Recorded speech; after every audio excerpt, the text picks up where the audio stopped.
Olá, pessoal. Pessoal, dando seguimento então na nossa última aula, nós vamos voltar agora para aquele tema inicial do fornecimento e intenção primária de distribuição. Conforme regulamenta lá a concessionária CPFL, no documento, na norma técnica GED 2855, essa norma tem 4 anexos que trazem tabelas e desenhos que são subsídios para o GED 2855. O 2855 é uma parte mais teórica da norma técnica da CPFL. Ali ele aborda vários temas de suma importância para a gente fazer o projeto. Como eu comentei com você, nós vamos fazer um projeto de um ramal de alimentação particular conectado a um alimentador da CPFL, certo? Isso será o que? Será uma indústria de beneficiamento de grãos, tá ok? E essa indústria, como que ela funciona? Na sequência eu vou trazendo mais detalhes e a gente vai avançando passo a passo, certo? Ela vai pegar água de um reservatório através de um sistema de recalque. Essas bombas vão alimentar uma adutora e essa adutora vai alimentar o processo lá na fábrica. A fábrica lá tem seu processo com lavagem, com moegas, com trituração, com aquecimento, com caldeiras e tal. E nós não vamos entrar no detalhe do processo, não é o nosso foco, certo? Nós queremos dimensionar o que? A demanda. E para dimensionar a demanda, nós temos que saber, logicamente, como dimensionar a demanda. E o GED 2855 da CPFL nos ensina a fazer isso, certo? Se você abrir a norma técnica da Copel, da CEMIG, da Celesc, da Electro, da Enel, né? Enfim, você vai encontrar o mesmo procedimento escrito de outra forma, na linguagem daquela concessionária. Outra equipe escreveu, outro corpo técnico e redigiu o texto, mas a essência é a mesma. Você precisa conhecer a carga, conhecer as características da carga, para que você não cometa nenhum equívoco. Que tipo de equívoco? A ponto de você, por exemplo, considerar que aquela carga é uma carga que funciona 24/7, regime contínuo, não para nunca, quando na verdade isso não é o que acontece, entendeu? Então, a norma técnica ela te dá essas orientações para que tu possa então escolher a tua demanda baseado na tua forma de operação, e através desse cálculo de demanda é que você vai definir o ramal alimentador, os disjuntores, a proteção, os condutores, né, a potência do teu transformador em função da carga instalada, porque você não usa a carga instalada full time, né? A menos que a sua carga tenha essa característica, tenha essa propriedade. Mas você deve conhecer essa propriedade, certo? E isso é uma responsabilidade do projetista.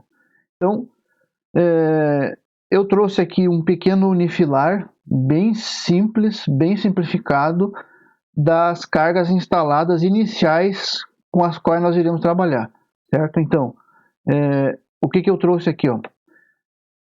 Nós teremos o ramal de média tensão,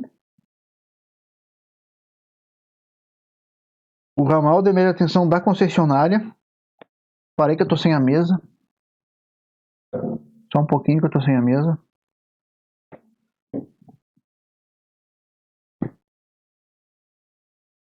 Só um minutinho, pessoal.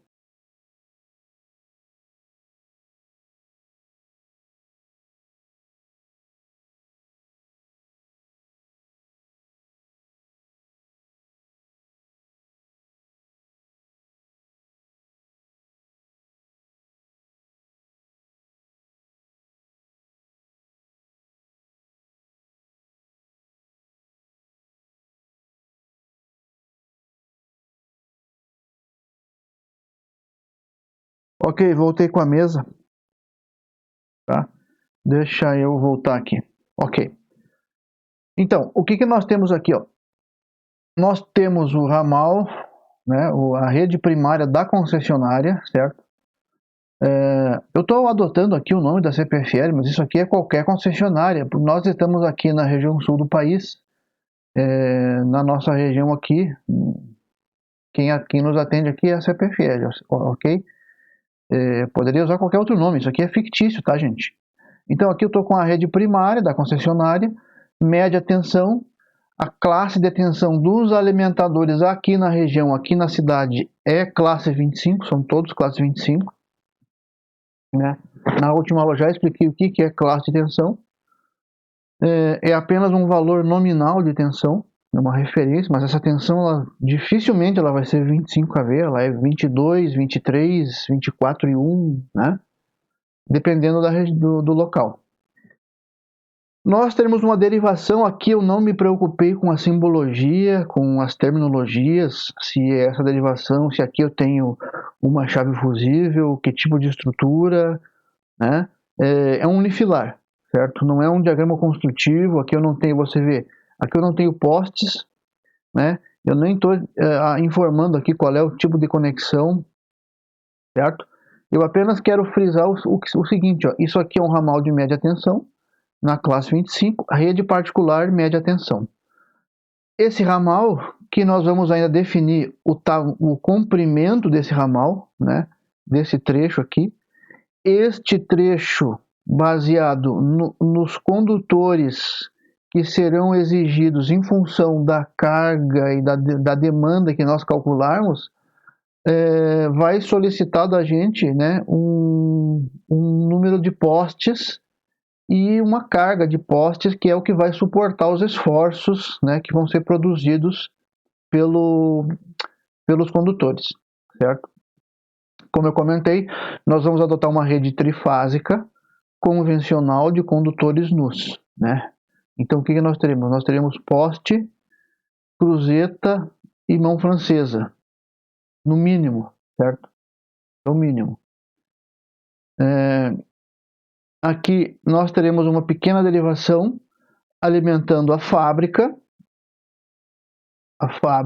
onde ocorrerá de fato o processo de beneficiamento, certo? E o sistema de recalque. O recalque, então, nós teremos, eu adotei aqui, eu estimei um trafo de 300 kVA, nós vamos confirmar isso, né? Se esse trafo realmente será um trafo de 300 kVA, se ele suporta isso ou não, neste nível de tensão, que é um nível de tensão padrão aqui da região, certo?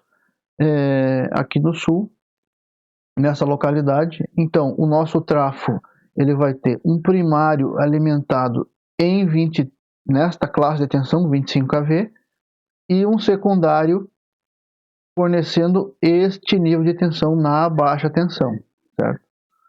Lembrando, tensão de linha e tensão de fase, certo? Eu vou reservar uma aula para a gente falar só sobre a relação de transformação aqui deste transformador. Aqui eu simbolizei um transformador de 300 kVA, mas lá na frente a gente pode definir que vai ser melhor abrir isso aqui em 3 ou 4 transformadores menores, porque afinal são 4 motores. Pelo que eu modelei aqui para nós iniciar o trabalho, a princípio são 4 motores, tá? Certo? Então, eu vou voltar lá para nossa mesa de cálculo e nós vamos fazer passo a passo então o dimensionamento desses motores, certo? Deixa eu voltar lá então, só um minuto.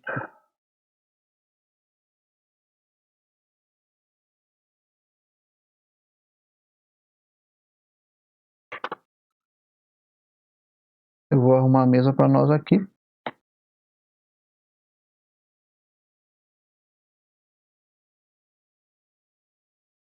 Vou fazer assim, eu vou abrir um Excel. E aí com o Excel a gente vai fazendo as anotações. Lembrando, tá? Isso aqui é uma aula gravada, né? Nós estamos em isolamento da pandemia aí, né? Nós temos que produzir, né, resultado para vocês, e isso não é fácil para ninguém, e eu sei que é difícil para vocês também, e para nós professores também é um desafio grande, né? Mas enfim, a gente tá buscando aí, eu acredito que a gente vai conseguir. Tá? Ok, então, eu estou modelando aqui o Excel para nós.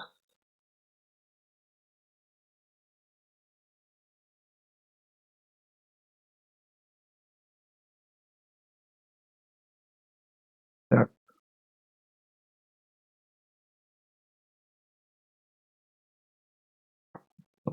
Então,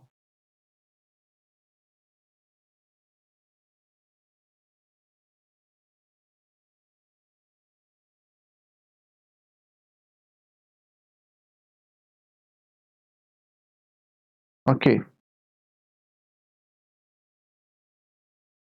Então, o que que nós teremos, tá? Nossas cargas.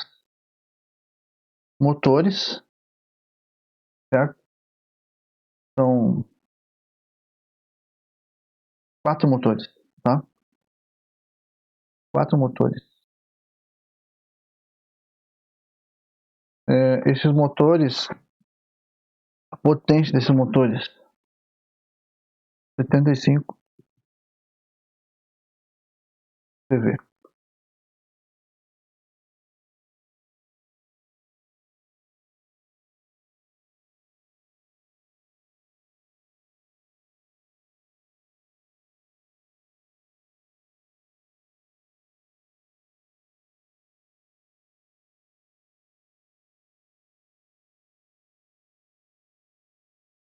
Então, frequência 60 Hz, 60 Hz.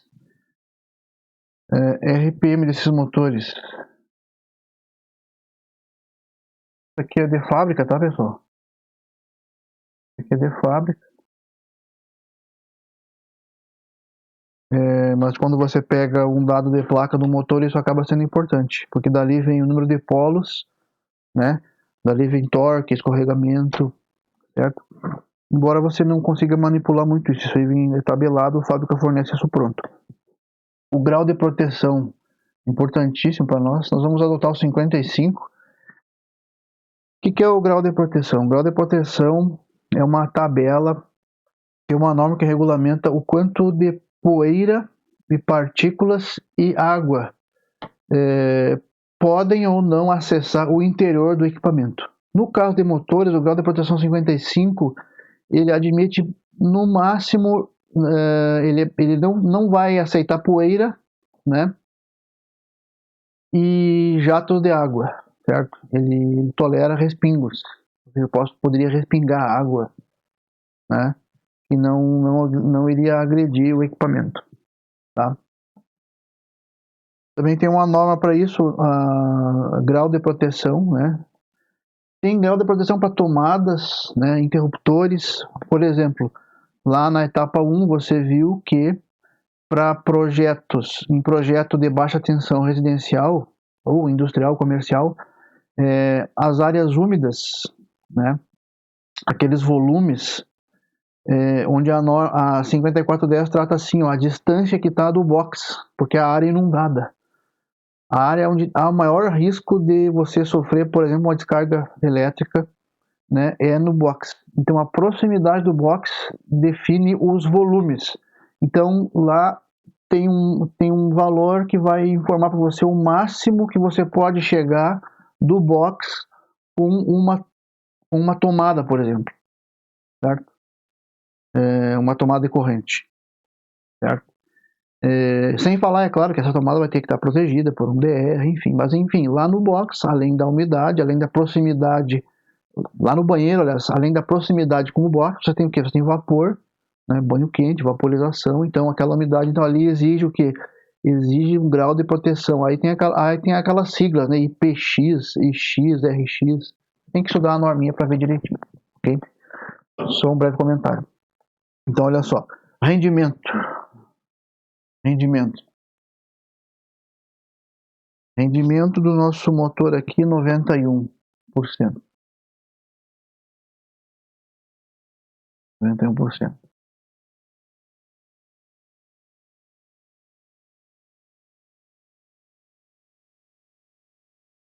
Fator de potência. Fator de potência 0,83. Isso aqui é dado de placa, tá, pessoal? É dado de placa. Então, ele é tipo indução. Tipo indução. E o rotor tipo gaiola. Rotor tipo gaiola. Tensão. Isso aqui é fundamental. Tensão. Nosso trabalho hoje vai circular muito em cima disso aqui. Então é 220 barra 380 barra 440. Tá?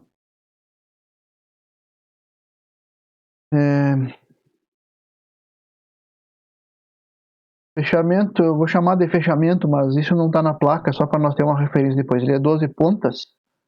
Ele tem 12 terminais acessíveis. É isso que eu quero dizer. É isso que está escrito no catálogo. 12 terminais acessíveis. Isso me dá uma mobilidade muito grande na hora de ligar esse motor. Eu tenho várias formas, várias tensões que eu posso ligar, conforme essas tensões de placa aqui. Então eu posso ligar esse motor nessas 3 tensões, dependendo do arranjo que eu tiver lá na minha planta, dependendo do secundário que eu tenho lá na minha planta. E daí a pouco eu tenho, em algum momento eu posso ter 2 fábricas, cada fábrica com um nível de tensão. E eu não preciso ter motores dedicados para aquela fábrica. Isso me facilita do ponto de vista de gestão da manutenção. Eu posso agregar valor na manutenção quando eu consigo transitar com o equipamento de uma planta para outra, claro, guardadas as proporções de local e logística, né? Mas eu não preciso ter motores dedicados para uma fábrica. Eu tenho um pavilhão com as bombas, né? O outro pavilhão com outra tensão. Então eu tenho essa mobilidade. Esse motor permite isso, tá? Fator de serviço.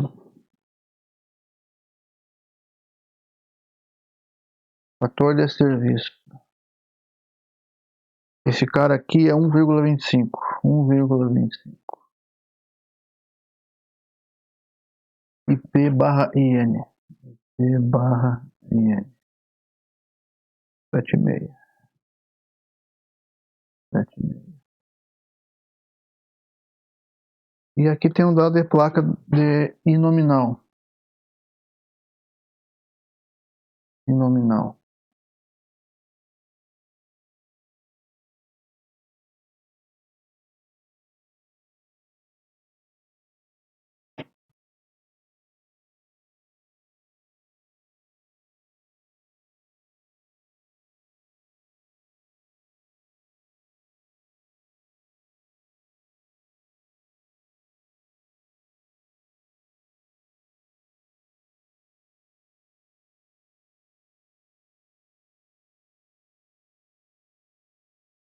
Tem aí nominal, aí de partida e aí em vazio.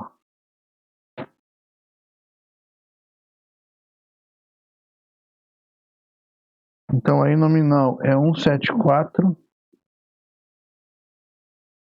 101, 87. Isso é ampere.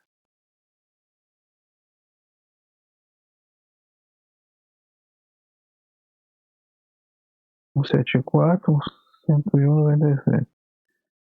E 1305. Olha só onde é a partida desse motor nessa ligação. 756, 653. 653 ampere. E essa aqui é 64, 37,1 e 32 ampere.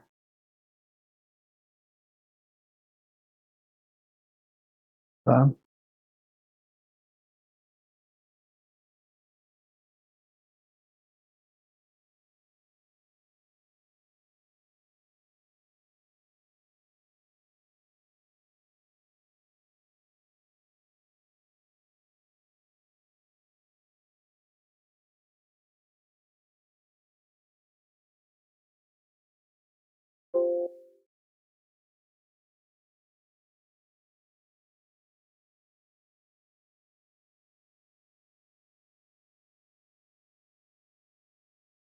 Certo?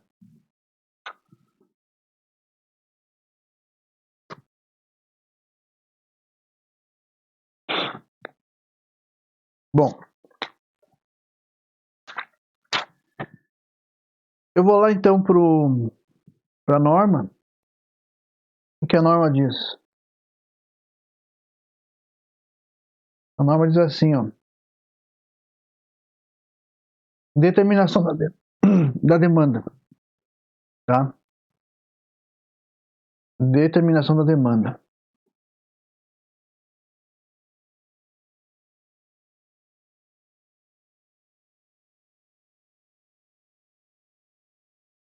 Olha só, ela fala que a determinação da demanda ela deve ser feita, qual é o foco da determinação da demanda? Para que eu possa executar o dimensionamento dos condutores, dos transformadores e dos equipamentos da entrada de serviço da instalação. Então, eu não consigo, você percebe, eu não consigo determinar a bitola do condutor, o transformador, o disjuntor, nada, sem determinar a demanda. E para determinar a demanda existe um método, certo? Não é pegar a potência e achar a corrente de projeto. Tem uma metodologia para fazer isso.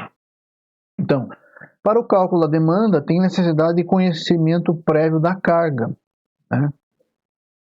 Por que eu preciso conhecer a minha carga, né?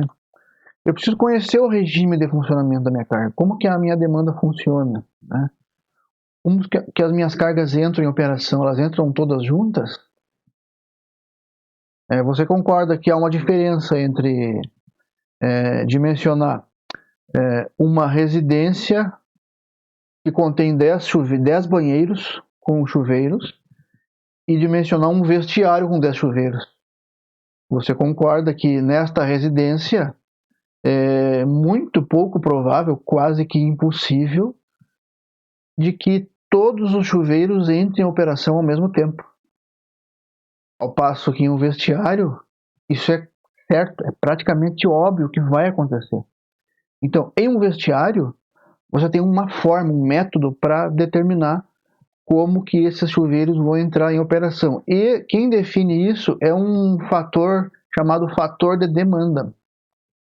Se você pesquisar em fator de demanda, tem várias tabelas. Cada concessionária tem uma tabela, mas os fatores de demanda são fatores típicos, certo? Fatores de demanda são fatores típicos e eles pertencem àquela região, àqueles costumes daquele povo, daquela população. É um dado estatístico, certo?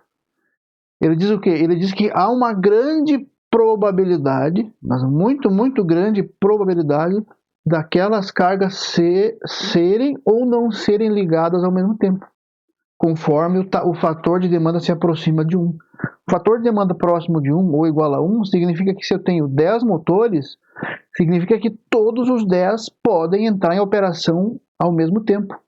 Tem uma grande chance disso acontecer. Quem define isso é o fator de demanda. Se o fator de demanda é 0,5, a chance ela não é 100%, ela é 50%. Pode acontecer, mas pode não acontecer. Então, isso vai influenciar no cálculo da demanda, certo? Eu vou prever que os meus condutores vão trabalhar para 5 motores ao mesmo tempo e não para 10. Certo? Esse é o conceito, esse é o fator de demanda, tá bem? Então, por isso que eu preciso conhecer o regime de funcionamento, o fator de potência, né? Se vocês viram lá na etapa 2, fator de potência. Ora, se você dimensiona uma carga para operar com um fator de potência baixo, né? Você não está sendo econômico, né? Você acaba tendo que instalar um transformador maior do que o necessário, tendo que instalar condutores de maior seção do que o necessário, porque você tem na sua instalação correntes reativas que você não está usando, não estão gerando trabalho útil, não estão entregando CV na ponta do eixo dos seus motores, não estão entregando energia útil, que realiza trabalho útil na sua planta, na sua fábrica, né? Estão ali apenas ocupando espaço, entendeu? você não corrigiu. Isso aí vai te onerar e vai tornar a tua instalação menos eficiente, sem falar nas perturbações que você tem quando você tem um fator de potência ruim muito baixo. Então, ramo de atividade, né? Como eu falei, você tem que saber como que a sua carga funciona, o que você vai fazer, né? Você tem que ter noção que um britador funciona diferente de um moinho, né? E que um moinho funciona diferente de uma estação de recalque de água. Se você tem uma estação de recalque de água e você sabe o regime de operação, você consegue dimensionar aquela carga para aquele alimentador, para o seu sistema de proteção e manobra, né? Um britador, como é que funciona um britador, né? Tem lá o britador com seus motores, ou com seu motor, normalmente um motor gigante, muito grande, um motor de um britador, né? Vem a pá carregadeira, o motor está lá, vibrando a vazio, praticamente. Vem a pá carregadeira e enche ele. E ele se carrega. E ele trabalha com carga nominal, né? E até uma certa sobrecarga dentro do fator de serviço do motor. Vamos para a nossa placa do motor aqui, ó. Olha aqui, ó, fator de serviço 1,25, certo? Então veja, o motor é de 75 CV. O motor é de 75 CV. Significa que eu posso colocar 25% a mais em cima desses 75 aqui, e o fabricante me garante a vida útil do motor, certo? Dentro de um certo limite de horas. Aí tem uma norma de fabricação do motor e tal, que vai definir, olha, tantas horas dentro do fator de serviço, né, isso vai reduzindo, tem uma norma própria para isso, certo? Não é nosso foco aqui, isso é aula de máquinas. Agora nós estamos projetando, supondo que vocês já dominam esse conceito lá da aula de máquina, ok? O catálogo do fabricante vai informar isso com certeza, tá bom? Então, o fator de serviço. Então, se eu conheço o regime de funcionamento da carga, eu sei quantos motores vão entrar ao mesmo tempo, se haverão motores que vão entrar em operação ao mesmo tempo, de modo que eu possa dimensionar o meu condutor em função desta informação. Se eu tenho um motor e eu estou prevendo que ele vai trabalhar 24/7, né, regime contínuo, não preciso me preocupar. O fator de demanda dele é 100%, é 1, ele está sempre full time. Se eu tenho 2 motores e é um sistema de refrigeração, por exemplo, que não para nunca, né? Um mancal de uma máquina, um bombeamento de um fluido que tem que ser ininterrupto. Você tem 3 bombas, 2 full time e uma na reserva. Se uma sai fora, entra da reserva, certo? Você tem que dimensionar a sua instalação para 2 bombas. Então, 2 bombas com fator de serviço 100%, fator de demanda 100%, fator de demanda 1. Né? Conhecer o regime de funcionamento. Então, isso que a norma está dizendo. Né? Essa responsabilidade é sua, é do projetista, não é da concessionária.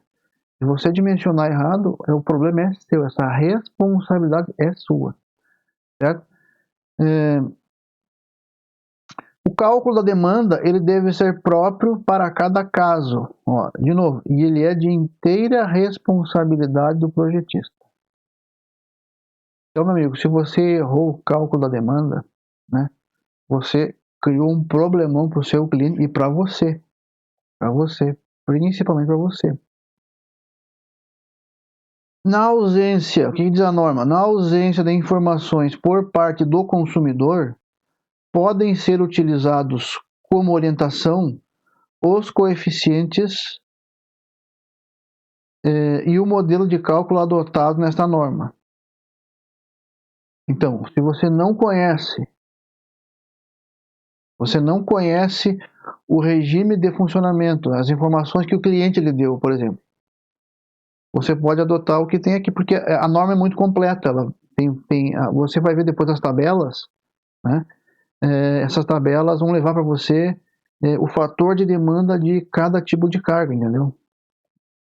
Cada ramo de atividade, certo? Ok.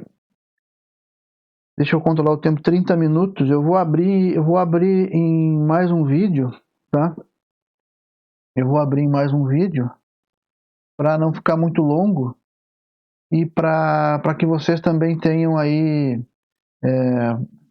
para fim melhor de operar. Um vídeo de 30 minutos é mais fácil, certo? Se não ficar muito longo, ok? Eu vou retornar com mais um vídeo, ok?